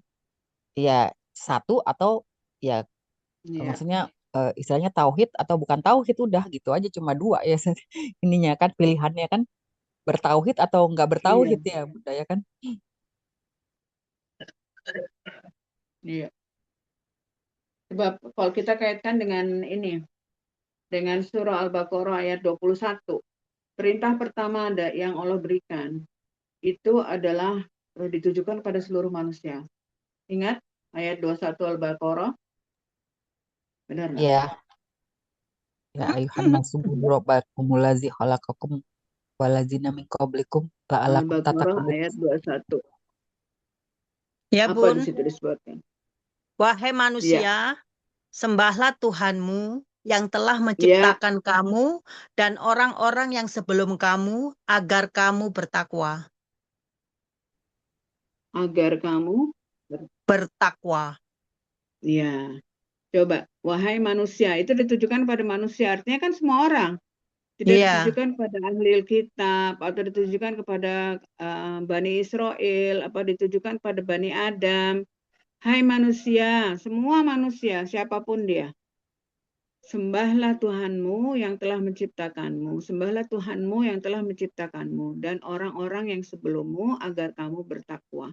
Jadi tujuannya Allah itu minta apa kita itu hanya menyembah kepada Tuhan yang telah menciptakanmu. Kita menyadari tadi kan di ayat 172 Al-A'raf itu kan disebutkan dari tulang sulbi atau apa tuh tadi kan dan orang-orang sebelummu. Jadi kan manusia itu ada sejak dari zaman Allah menciptakan Adam, nah sampai sekarang ya. Dan tujuannya kita menciptakan ini adalah sebagai agar kita bertakwa. Nah itu, jadi ini lebih jelas lagi. Jadi kita ada tujuannya, bukan hanya bagaimana cara menyembah Allah dan ini ada faedah manfaatnya buat kita supaya kita tuh bertakwa gitu. Jadi semua ayat-ayat dalam Al-Quran itu intinya sama, tapi ada satu ayat yang lebih menjelaskan ayat yang lainnya. Jadi bukan perbedaan atau gimana, tapi saling mengisi. Ya, jangan itu dipandang kok ini di sini bilangnya bertakwa ya. Terus yang di sana bilangnya nggak ada omong-omongan soal takwa. Itu memang setiap tadi seperti Ustadz Muji sampaikan bahwa setiap ayat itu kita nggak bisa saling melepaskan, tapi kita harus saling menghubungkan dengan ayat sebelumnya maupun ayat sesudahnya. Kemudian kedudukannya ayat itu dalam surah atau konteksnya itu harus selalu kita perhatikan. Ustadz Muji udah kembali kali? Ya, oke. Ustadz Muji sudah kembali. Iya, Bun. Silakan Ustadz. Iya, baik. Kita lanjut. Alhamdulillah, salatu wassalamu ala rasulillah wa ba'd. Ya Allahumma faqihna fid din wa alimna ta'wil. Allahumma rabbana zidna ilma wa rizqna fahma. Allahumma inna nas'aluka ilman nafi'a wa la yunsa. Rabbi syrah li sadri wa yassir li amri wahlul 'uqdatam min lisani yafqahu qawli. Kita masuk di ayat yang ke-69. 68. Iya, 68 ya, Bunda. Inna awlan nasi bi Ibrahim lalladzina taba'uhu. Sesungguhnya orang-orang yang benar atau yang mengikuti Nabi Ibrahim atau yang dekat dengan Nabi Ibrahim, wahadan nabi adalah nabi ini, yaitu Nabi Muhammad SAW. Jadi Allah bantah mereka. Allah katakan bukan kalangan Yahudi maupun bukan kalangan Nasrani. Walladzina amanu. Dan juga yang sama dalam hal masalah akidah dengan Nabi Ibrahim itu adalah orang-orang yang beriman yang tidak melakukan kesyirikan sama sekali. Dan mereka mengikuti para nabi yang diutus untuk mereka. Kalau di kita, yaitu Nabi Muhammad, kalau di kita adalah orang-orang yang beriman yang mengikuti Nabi Muhammad sampai hari ini. Ataupun sampai hari kiamat. Pokoknya yang beriman kepada Nabi Muhammad dan mengikuti Nabi Muhammad, maka merekalah yang disebut sebagai orang-orang yang mengikuti Nabi Ibrahim. Nabi Ibrahim alaihissalam. Wallahu waliyul mu'minun. Wallahu waliyul mu'minin. Dan Allah itu merupakan pelindung atau penjaga bagi orang-orang yang beriman. Jadi Allah akan melindungi orang-orang yang beriman yang benar keimanan mereka. Perlindungan di sini bisa dimaknai bisa diartikan dengan perlindungan nanti di akhirat. Dari apa? Dari azabnya Allah ataupun dari nerakanya Allah Subhanahu wa taala. Dan bisa juga perlindungan di sini adalah perlindungan di dunia. Allah akan senantiasa melindungi orang-orang yang benar-benar beriman. Kenapa sampai Allah menyebutkan Allah melindungi orang-orang beriman di dunia ini? Karena orang-orang yang benar-benar beriman itu, orang-orang yang memang benar-benar beriman itu mendapatkan ujian dari orang-orang yang tidak sepaham dengan orang-orang beriman ini. Terutama orang yang saling klaim satu sama lain itu. Ya, seperti itu ya. Jadi kalau kita tarik untuk kehidupan kita di masa hari ini, ya maka orang-orang yang dekat kepada para nabi, kepada Nabi Muhammad pun, karena kan satu sama lain nih kita ada yang torikoh begini, ada yang ma'rifahnya begini, ada yang sufinya begini dan seterusnya. Yang dekat dengan Nabi Muhammad artinya yang memang sesuai dengan ajaran atau yang dibawa oleh Nabi Muhammad adalah orang-orang yang memang benar-benar beriman. Iman kepada Allah, iman kepada Al-Quran. Jadi mengikutinya, mempelajarinya, kemudian memahaminya, lalu kemudian setelah itu mengamalkannya. Itu orang-orang yang benar-benar sesuai dengan Nabi Muhammad SAW. Kalau kita tarik pada kehidupan kita di hari ini. Kemudian ayat yang ke-69, Allah katakan, وَدَّ طَائِفَةٌ مِّنْ أَهْلِ الْكِتَابِ لَوْ يُضِلُّونَكُمْ. Ada catatan saya. Saya juga catat tadi ayat ke-69 itu, coba saya lihat dulu. Ayat ke-69 itu, sekarang ayat ke berapa ya? Ayat 69, iya. Allah katakan, وَدَّ طَائِفَةٌ مِّنْ أَهْلِ الْكِتَابِ لَوْ يُضِلُّونَكُمْ. Segolongan dari ahli kitab itu suka dan berkeinginan untuk menyesatkan orang-orang beriman. Jadi mereka itu ingin menyesatkan orang-orang beriman. Tapi mereka tidak menyadari bahwa mereka itu sedang menyesatkan orang-orang beriman. Karena tujuan mereka itu adalah menarik orang beriman pada keyakinan ataupun akidah mereka. Ya, karena dalam keyakinan mereka, mereka tidak sadar bahwa mereka itu sesat. Mereka hanya tahu bahwa mereka itu benar. Makanya sampai Allah sebutkan dalam ayat ini, mereka itu berkeinginan untuk menyesatkan kalian. Akan tetapi mereka itu tidak menyadari mereka tidak menyadari bahwa mereka itu yang tersesat. Makanya sampai Allah katakan, وَمَا يُضِلُّونَ إِلَّا أَنفُسَهُمْ. Padahal mereka tidak akan menyesatkan, melainkan diri mereka sendiri. Jadi sudah sesat, menyesatkan orang lagi. Nah, dan mereka tidak memahami ataupun tidak sadar bahwa mereka ini juga tersesat. Seperti itu. وَمَا يَشْعُرُونَ. Dan mereka tidak menyadari. Itu disebutkan tadi. وَمَا يَشْعُرُونَ. Mereka tidak sadar. Jadi kalau kita lihat di YouTube hari ini, kalau kita lihat di sosmed hari ini, banyak sekali tudingan, kemudian banyak sekali ceramah, banyak sekali penjelasan, banyak sekali opini, banyak sekali argumen terkait tentang masalah tentang agama ini, ya, tentang agama ini. Sampai ada pasti orang bertanya atau mungkin ada pertanyaan di kita, mana yang benar, Ustaz? Jadi mungkin ada yang bertanya, yang mana kira-kira yang benar? Atau mungkin ada juga orang yang bertanya ke dirinya, yang mana kira-kira yang benar? Yang ini bilang ini, yang ini bilang ini, yang ini bilang jangan ikut ini, yang ini bilang jangan seperti ini. Ya itu yang terjadi. Jadi satu sama lain berupaya untuk saling menyesatkan. Jadi kemudian satu sama lain berupaya untuk saling mempengaruhi orang-orang awam agar menjadi pengikut mereka. Padahal kalau mereka yang tidak sesuai dengan Al-Quran, mereka tidaklah membawa orang-orang itu kecuali mereka membawanya kepada kesesatan. Akan tetapi mereka ini yang mengajak ini sekedar hanya melihat banyaknya pengikut mereka, banyaknya yang mengikuti mereka. Hanya itu saja yang mereka lihat. Kan orang awam itu mengukur kebenaran bukan dari kebenaran isinya, tapi berdasarkan dengan banyaknya pengikutnya. Biasanya seperti itu. Orang-orang awam yang memang tidak memahami sesuatu.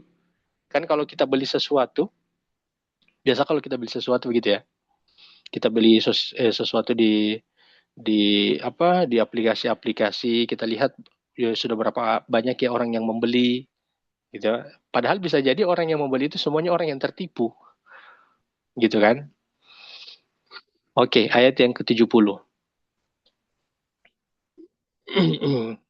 Ayat yang ke-70, Allah Subhanahu wa taala berfirman, Ya ahlal kitabi lima takfuruna bi ayatillahi wa antum tashhadun. Wahai ahli kitab, kenapa kalian itu ingkar kepada ayat-ayatnya Allah Subhanahu wa taala? Wa antum tashhadun, padahal kalian itu menyaksikan kebenarannya.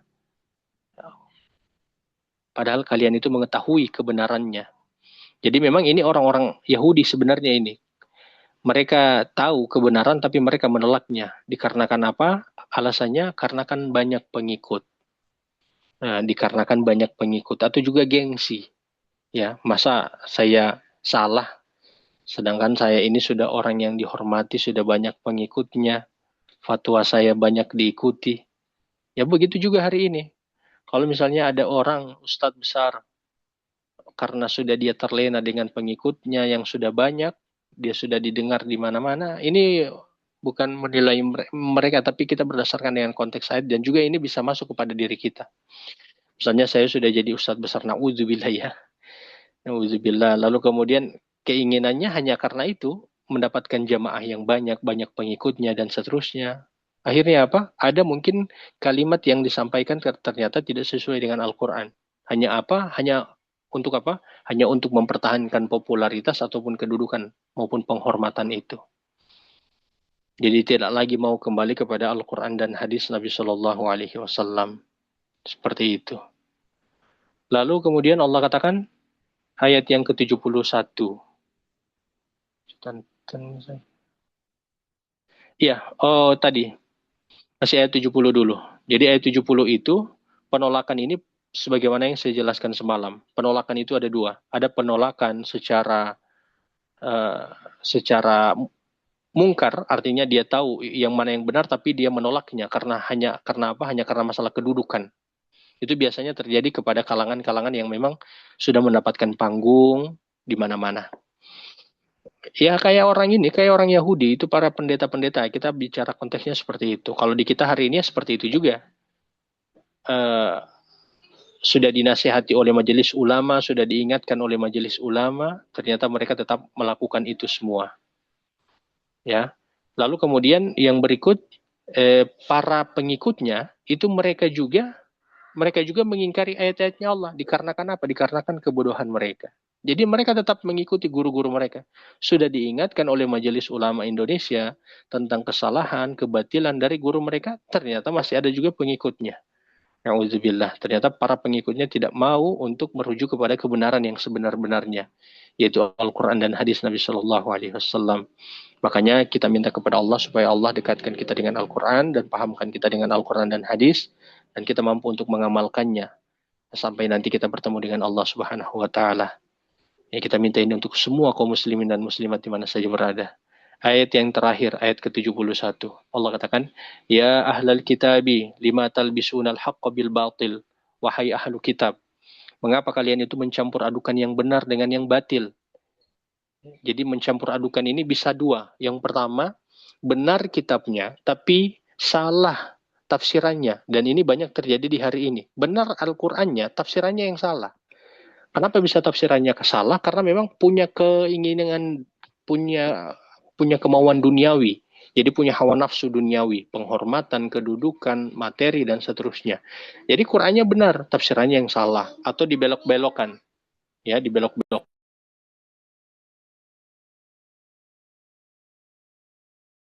Kemudian mencampur adukan juga itu bisa dengan cara, ya sebagaimana orang-orang Yahudi, mereka mengeluarkan dari kitab itu apa yang tidak sesuai dengan hawa nafsu mereka, lalu kemudian mereka menambahnya. Kalau di kita sekarang ada orang yang mencoba untuk menambah akidah. Padahal akidah itu tidak sejalan dengan Al-Quran, tapi mereka tambah di ajaran-ajaran mereka.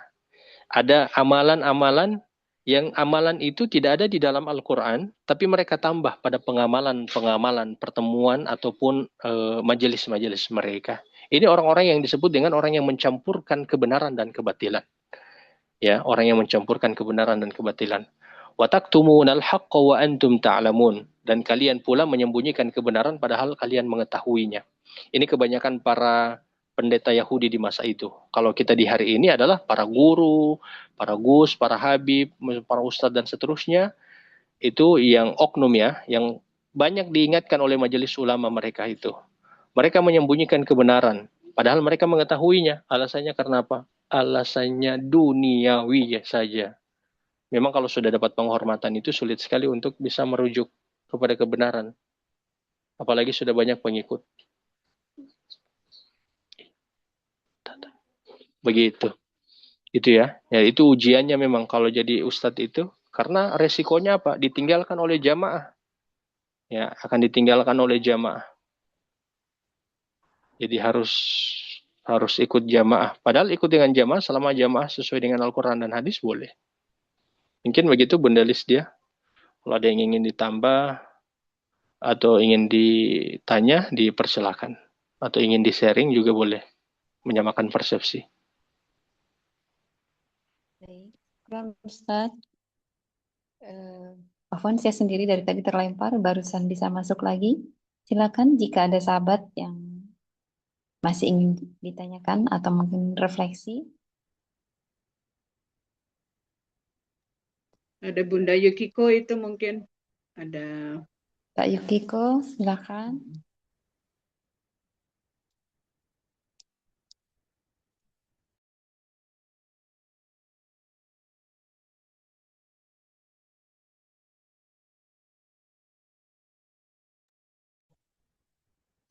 Ya Ustadz mau sharing refleksi dan sekalian juga nanya atau ya nanti bisa di ini kan ya Ustadz ya. Jadi Iya. untuk umat yang sekarang kalau dilihat dari kronologisnya gitu Ustadz, berarti umat sekarang istilahnya pilihannya hanya masuk Islam atau nggak masuk Islam gitu kan Ustadz. Karena kan Nabi Muhammad diutus untuk apa? Seluruh manusia ya. Bukan untuk kaum tertentu aja. Tapi kalau Nabi maksudnya yang Nabi Ishak sampai Nabi Isa itu kan khusus untuk kaum Bani Israel ya, Ustaz. Seperti itu kan ya, Ustaz ya. Iya Jadi, betul. jadi untuk sekarang ini maksudnya untuk manusia-manusia yang hidup zaman setelah Nabi Muhammad diutus, yaitu tadi pilihannya masuk Islam atau nggak masuk Islam gitu ya, Ustaz ya. Iya, iya benar Bunda Ika. Kalau udah masuk Islam udah nggak ada lagi, maksudnya nggak ada lagi apa namanya tuh eh istilahnya kelompok-kelompok ya, maksudnya eh, kayak misalkan orang yang Yahudi masuk Islam udah nggak bisa dibilang lagi dia Yahudi gitu ya, Ustaz ya. Jadi orang berarti dia Muslim gitu kan, Ustaz ya. Nggak istilahnya nggak dibeda-bedakan lagi gitu ya, Ustaz ya. Iya, makanya begini. Makanya seringkali ditanya saya ini apa? Biasanya Ustaz apa Ustaz? Ustaz kalau kan sekarang banyak banyak label kan. Kalau apakah Ustaz Salafi atau Ustaz Syafi'i atau Asy'ari dan seterusnya. Saya sering menyebutkan bahwa saya ini adalah Muslim. Betul ya. Ya, saya adalah Muslim. Saya tidak terafiliasi kemanapun dan rujukan saya itu adalah Al-Quran dan Hadis. Pokoknya siapapun yang sesuai dengan Al-Quran dan Hadis, maka saya bagian dari dia. Begitu. Kalau ada yang tidak sesuai dengan Al-Quran dan Hadis, maka saya punya tanggung jawab untuk memperingatkan dia. Begitupun saya juga. Kalau ada hal-hal yang tidak sesuai dengan Al-Quran dan Hadis dari saya, maka orang-orang lain yang tahu itu memiliki tanggung jawab untuk memberikan peringatan kepada saya. Harusnya seperti itu. Tapi ini kan karena memang kita sudah ada labelnya masing-masing, kita dengan label itu sudah satu sama lain ini kayak label-labelnya orang-orang Kristiani lah. Jadi ada labelnya orang-orang Kristiani, walaupun labelnya Kristiani itu lebih kepada pembahasan masalah akidah, ya, perbedaan masalah akidah yang memang berbeda akidah mereka dalam pemahaman tentang Nabi Isa maupun rumah ibadah.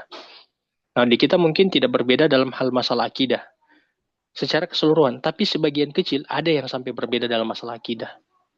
Gitu. Ada kan yang sampai percaya bisa mendatangkan Nabi Muhammad, bisa melihat Nabi Muhammad, itu sudah bukan lagi masalah amalan yang berbeda itu, tapi sudah Ya, itu iya sudah bahasa sudah masalah akidah menyimpang itu. ya itu. Itu Iya, udah sudah menyimpang. menyimpang. Ustaz ya. Mm-mm. Seperti itu Bunda Ika.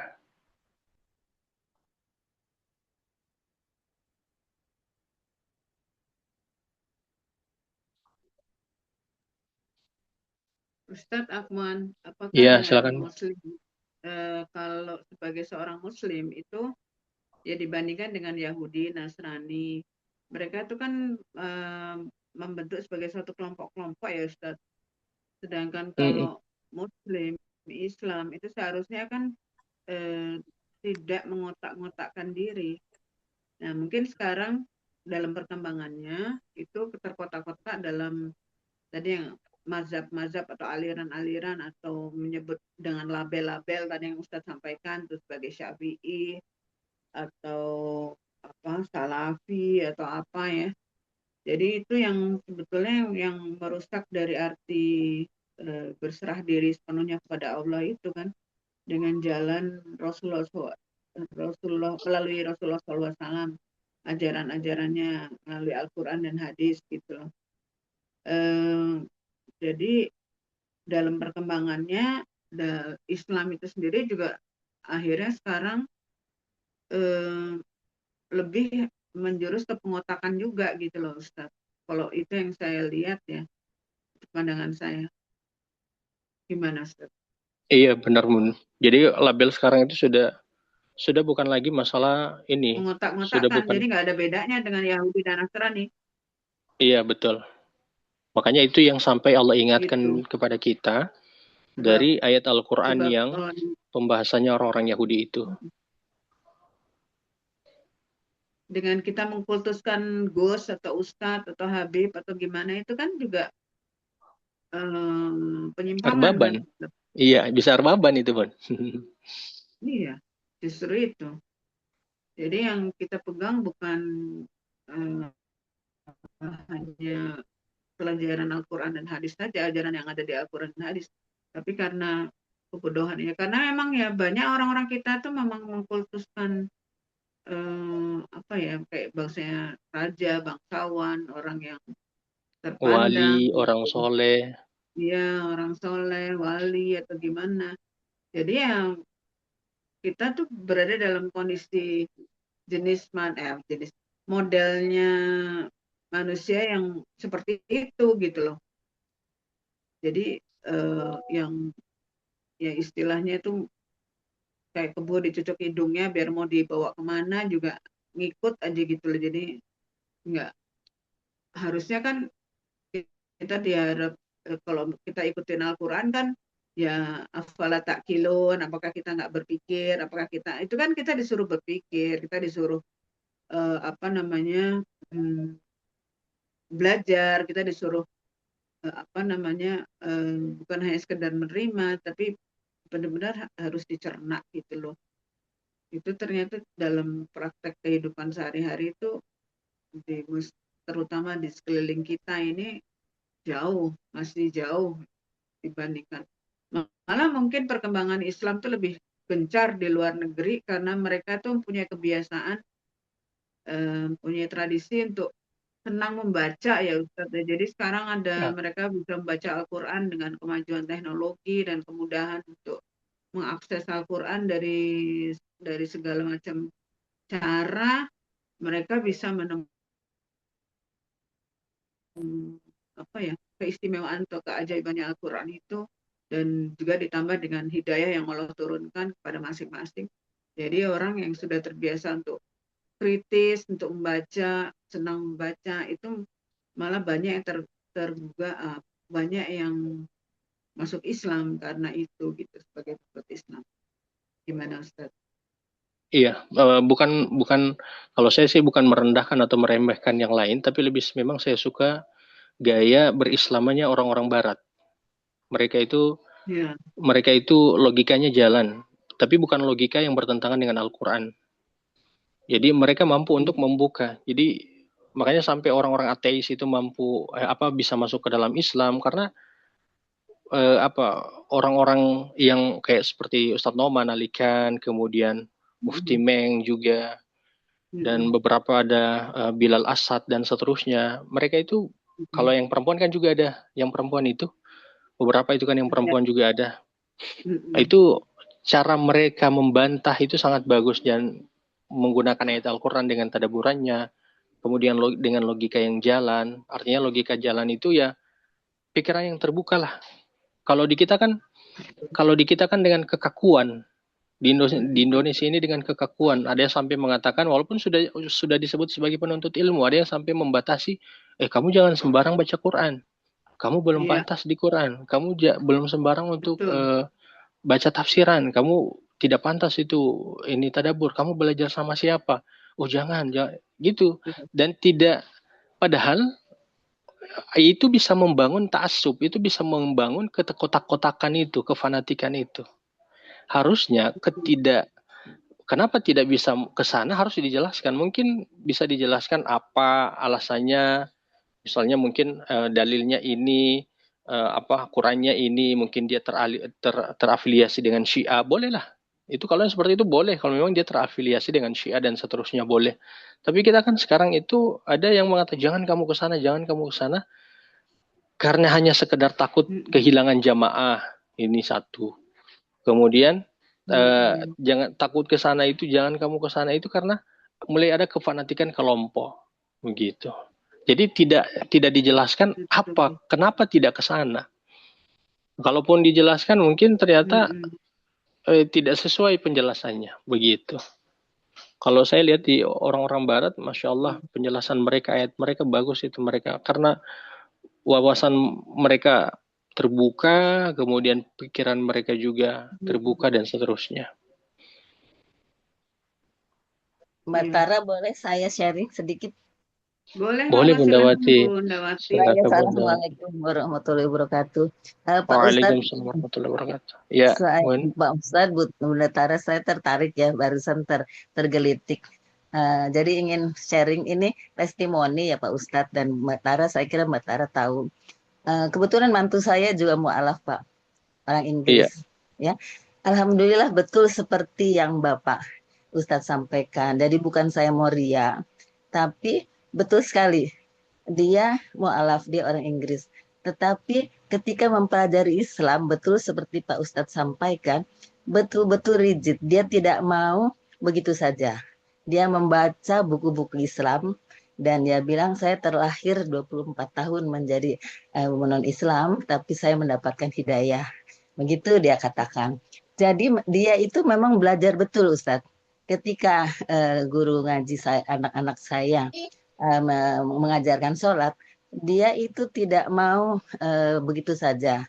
Artinya waktu baca Al-Fatihah, dia harus tahu artinya satu demi satu. Bahkan dia pelajari, dia taruh di depan dia sendiri bahwa Bismillahirrahmanirrahim itu artinya apa, Alhamdulillahirabbil alamin artinya apa. Sampai begitu. Dan betul sekali dia mempelajari semua buku-buku tentang Islam. Sehingga dia katakan bahwa saya yakin betul bahwa Islam itu lebih dari segalanya. Dan ya alhamdulillah sih keluarganya itu tidak ribet ya Pak Ustadz, karena mereka itu biasanya nggak terlalu memaksakan, silahkan kalau itu memang sudah pilihan gitu.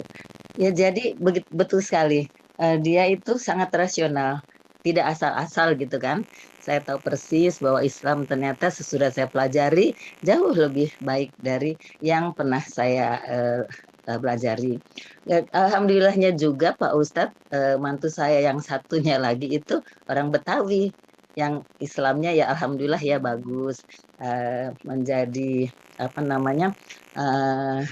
bukan ustadz, tapi artinya orang Betawi itu biasanya terlahir sudah dididik Islam dengan baik, sehingga kalau dia sholat juga bagus, menjadi imam juga suaranya bagus, dan itu yang mendorong juga Pak Ustadz. Jadi di keluarga saya mix ya, yang satu mualaf, yang satu terlahir, jadi bisa saling diskusi, dan mantu saya yang Betawi juga akhirnya saling memberikan support, dan alhamdulillah Pak Ustadz, mohon doanya saja, dia juga artinya ya sudah bagus lah. Jumat juga tidak pernah lalai dimanapun dia ingat gitu ya.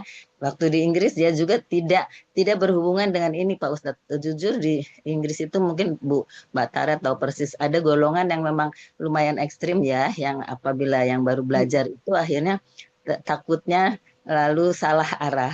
Jadi dia lebih kepada yang lebih internasional. Dia sholatnya di kampus yang ketika anak saya ngambil S2 di situ. Jadi alhamdulillah tidak terkena yang dasarnya ekstremis gitu ya. Jadi, alhamdulillah ya Pak Ustadz. Jadi ini sharing saya betul sekali. Ini testimoni saya. Kemudian yang kedua Pak Ustadz, saya juga risau.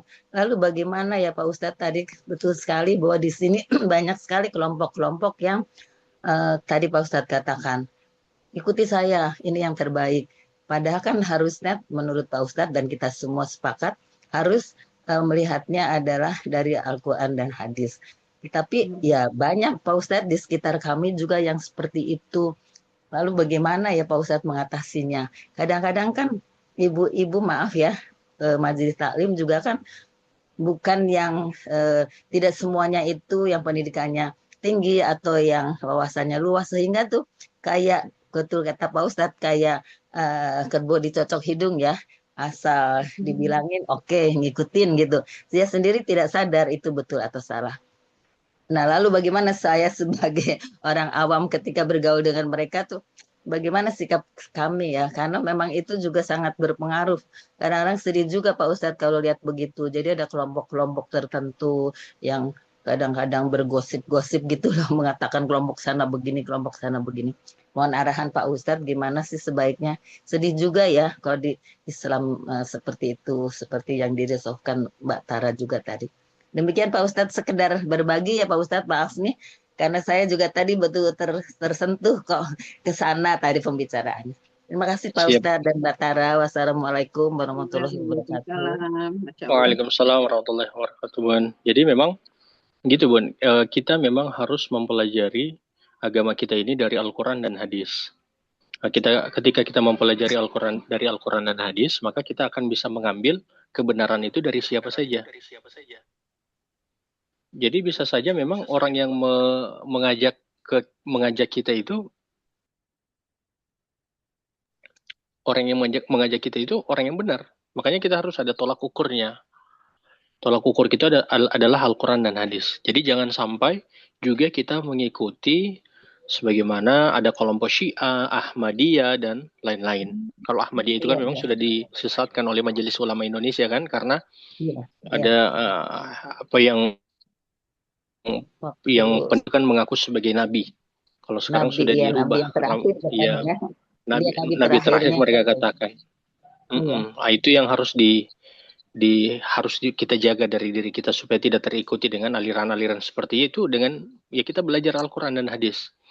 Dan dengan belajar Al-Quran dan hadis juga ini kita bisa menghindari dari apa yang tidak diajarkan oleh Nabi. Mungkin ada yang diajarkan oleh nenek moyang kita, amalan-amalan yang dilakukan oleh nenek moyang kita, tapi ternyata tidak sesuai Al-Quran dan hadis. Hanya karena dikuatkan dengan dikatakan ini memang sudah dari dulu, ini memang sudah budaya, ini memang bagian dari adat.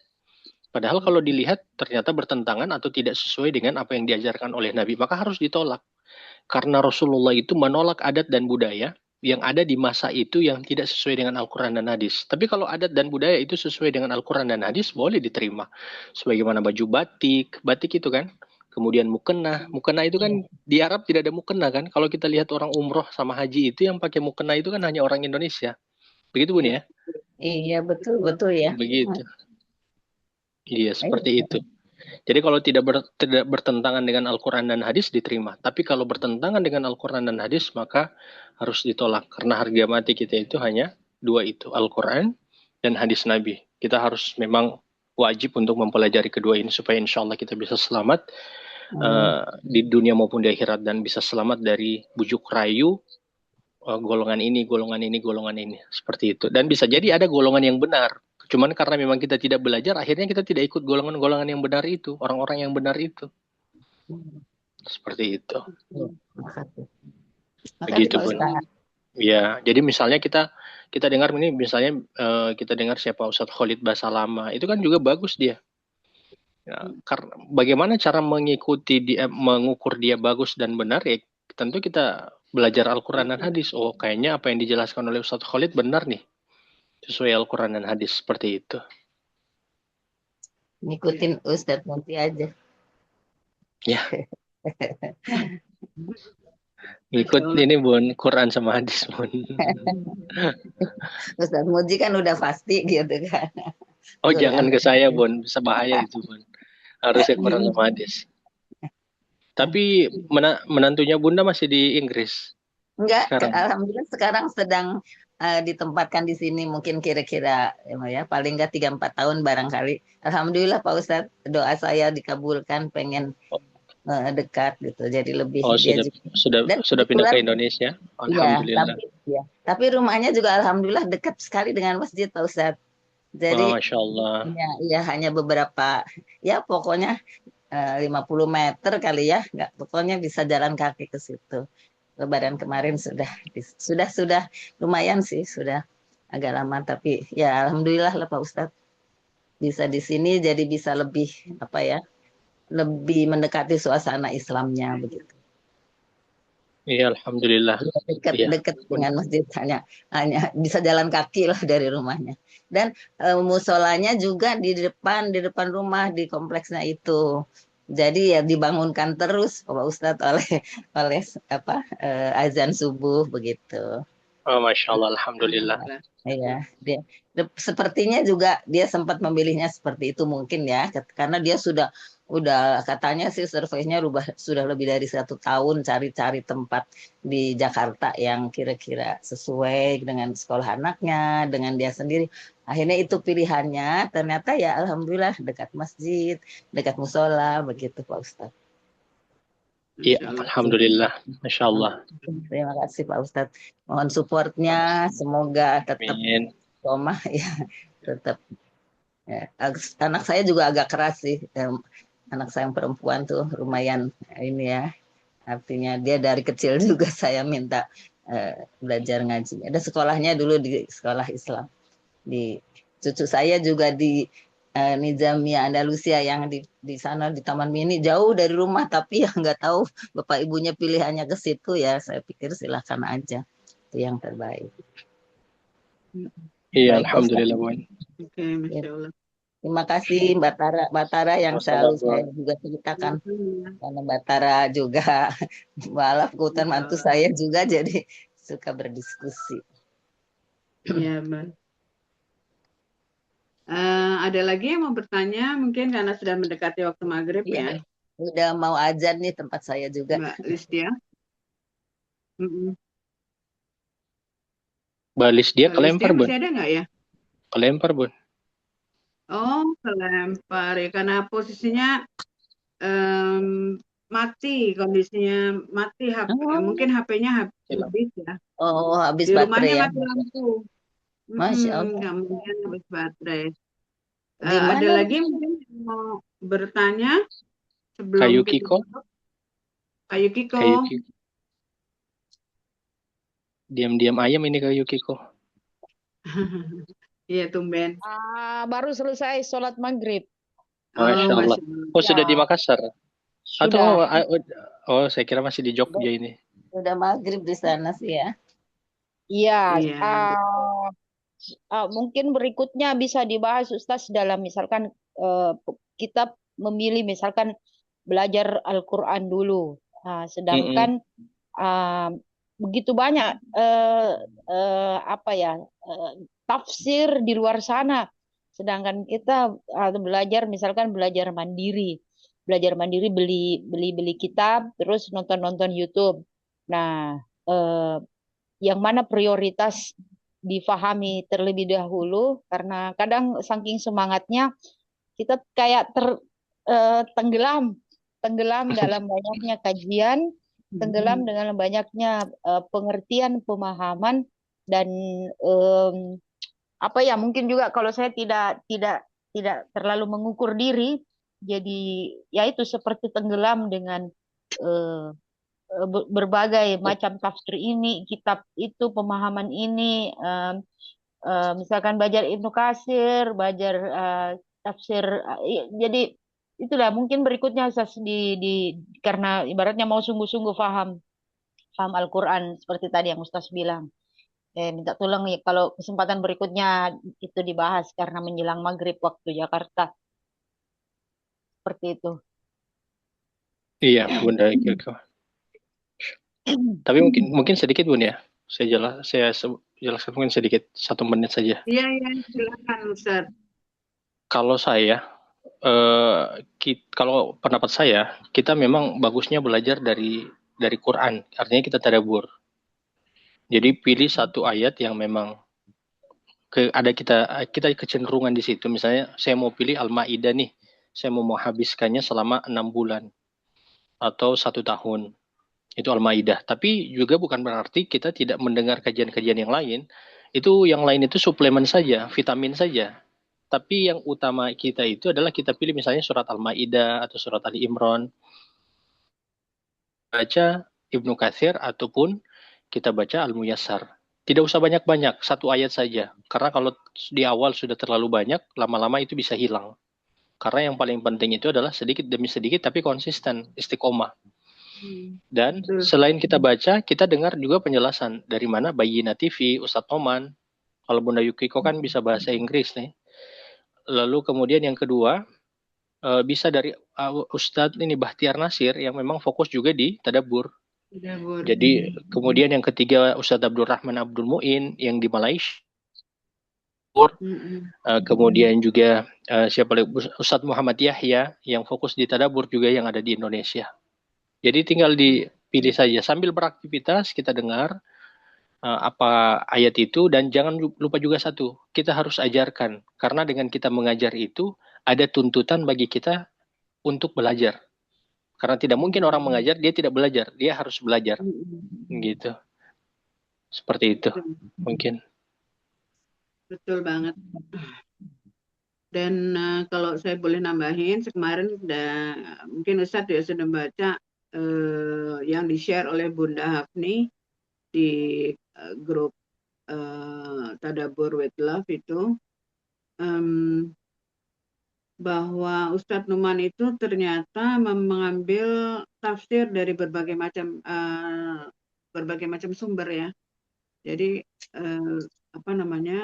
kalau saya terus terang setelah kita cukup dari satu sumber aja dari Ustadz Numan, kita mendengarkan kajiannya tentang satu ayat ya, 1 atau 2 ayat dari beliau, dan beliau itu selalu mengkaitkan dengan ayat sebelumnya dan ayat sesudahnya dalam konteks, jadi selalu dalam konteks yang seperti Ustadz Muji sampaikan tadi. Jadi tidak main dilepas saja ayat itu, tapi dikait-kaitkan. Jadi tidak selalu melepaskan satu ayat berdiri sendiri gitu, yang bisa memberikan tafsiran yang berbeda. Itu jadi selalu ada struktur kebahasaannya. Jadi karena beliau tuh selalu menyebutkan bahwa Al-Quran itu terdapat keajaiban atau mukjizatnya itu adalah di struktur kebahasaannya. Jadi artinya yang bisa atau pemakaian pilihan katanya maupun artinya itu bisa sangat mendalam ya. Jadi dan ini memang dengan kita mempelajari per ruku ini dengan struktur kebahasaan dulu, kemudian baru ayat bil ayat atau asbabun nuzulnya oleh Ustadz Amin, kemudian oleh Ustadz Muji hikmah dan refleksinya, kemudian dengan Ustadz Dani tematiknya, itu kita otomatis insya Allah ya bisa memperdalam Al-Quran sesuai dengan cara tidak menyimpang ya. Demikian Pak Yukiko. Insya Allah itu bisa. Jadi jangan sampai kita tenggelam dengan pendapat-pendapat orang, kita sendiri. Sebab jangan lupa bahwa Allah itu berbicara menyapa kita ya. Jadi setiap orang tuh sentuhan ayat tuh beda-beda. Ayat yang sama efeknya itu kepada setiap manusia itu beda-beda. Sebab Allah itu berbicara pada masing-masing. Jadi jangan terlalu kita mendengarkan terlalu banyak.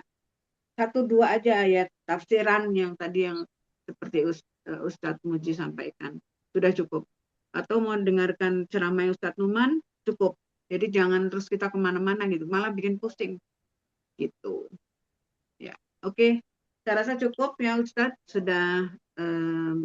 Sudah maghrib ini di sini. Mungkin Ustadz bisa kalau menutup Ustadz.